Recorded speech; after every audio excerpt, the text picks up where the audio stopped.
Brother, a young gynec in training, if he or she has to abort a child for a live experiment, so is he or she permitted? And in some part of a village where there is no female doctor as a gynec, so can the woman go to him for a medical checkup at the time of the delivery?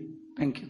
Well, there's two questions. That is it permitted if a person who's studying medicine, MBBS or gynecology, is he allowed to abort as part of his studies? Can he abort since abortion is haram in Islam? And the second part is that if in a village there is no female doctor, can a female go to a male gynecologist or a male doctor for the delivery? As far as the first part of the question is concerned, even I have done my medical MBBS.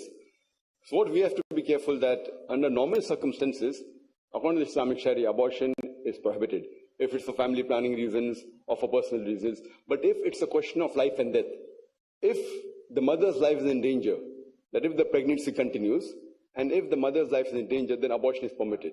For example, if a mother had multiple cesarean section, 3 or 4, and the next delivery or the next conception of pregnancy will be detrimental to her life, then in Islam it's allowed that she can abort. Or if she has any heart disease or a heart problem, where the continuation of the pregnancy will be dangerous to her life, then the Islamic Sharia says, let a small loss take place to prevent a bigger loss. So the life of the mother is more important. So in these circumstances, abortion is permitted.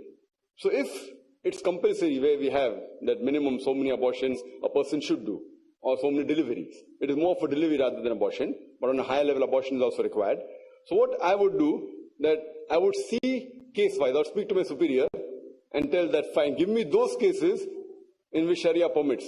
Means if the abortion is related to the health of the mother, that she has heart disease, therefore the abortion is being done, or because she has multiple cesarean section, not only for personal reasons. So I would select such cases and request my superior that please allow me to abort these cases, and it's possible. Only thing, if there's a will, there's a way. As far as the second part of the question is concerned, that normally for hijab reasons, it's preferable that a female goes to a female